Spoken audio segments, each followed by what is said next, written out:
We good? Okay, so you're gonna be mixing your light Scumble and your dark Scumble. They're for the Grout color. So it's basically they're only black and white. There are only two colors. That's black, white, and a little bit of water. So what we have set out here, so we have our tricorn black, and we have some white from upstairs. Should be enough for most people to get through. You don't need to mix. You don't need to mix much. So basically, what we have here in the station, there's also a lovely cup for controlled amounts of water, because when you check for consistency, again, do as we did before. You can either do it by touch or do it as it drips off the stick. This isn't going to be super watery. It's enough to get it to move so we can see stuff moving underneath it. That is its purpose and its goal. So when you're mixing color, you basically want to start with small amounts. I recommend starting with the spoons to try and at least get the color. What you have is you have the one you'll start mixing in, like what I call this. So you can do, again, a couple ways. You can either really chronicle like the proportions you use. Like I used 2 white to 1 black, whatever, and we have index cards for multiple purposes. That's one of them. So if you want to write down your recipe that way, because technically, proportionally speaking, if and when you decide to graduate to slightly larger cups, then it should be fine.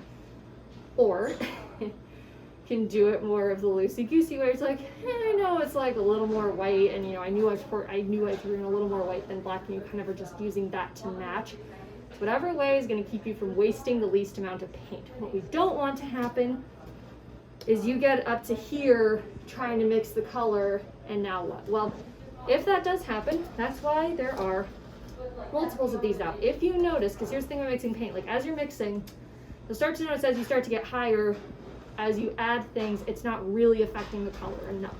So what you can do is pour off a little bit into another, and you can even save that, put off to the side, because you might be able to mix that back up to the right color.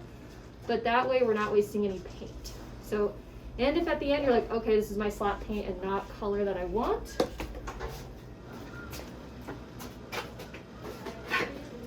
you will then pour that extra paint in a nice bigger bucket, which we do have with the lid, because we can save that paint for another project. Always, if you can, even save the slap paint, we'll label it, it'll be good. So that's to start. Start with small amounts. Now, you have what the color should already actually look like.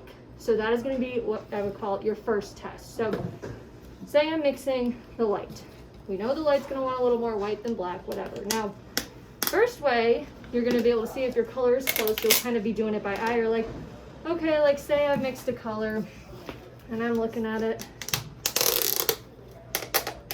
and I'm like, that looks a little light, but I want to kind of like see. So again, 2 ways.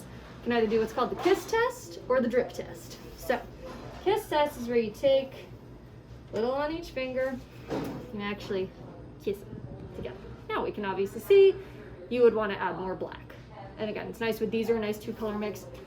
You should just be able to shift the value. So you either kiss them or you take your mixing stick and you can actually just dribble a little bit into your correct color, and you'll be able to see if it's like settling in. Like that's what you do first to kind of make sure you get close. And then your next step to make sure you actually have the color, so you're going to take an index card, and these are your correct samples. So you take an index card with a finger, with a brush, whatever, you put a little bit of your mixed color onto the index card. You can rip off a little bit, you don't have to use the whole thing. And you are going to dry it. Do not check it when it's wet. You'll be very sad. It is going to be different. So give it a blow dry, and then you can hold it right up and underneath. So that way you've checked it when wet, you'll know you're close. You dry a little bit on an index card, and if it's, you'll be able to tell if it matches. And I will say, as long as we're within like a skosh of a value, that's fine. That is totally fine. But get as close as we possibly can to these 2 colors. And at the end, and again, you also want a little bit of water for the consistency. Make sure you label that it belongs to your team, and you have your labeling things right here. Paint marker, tape, all the good stuff. Lids are here, stuff is here. And then at the end, rinse your measuring stuff. We also have this to scrape paint, the little 1-inchers. Rinse your measuring stuff and reset for the next team. Okay? Cool?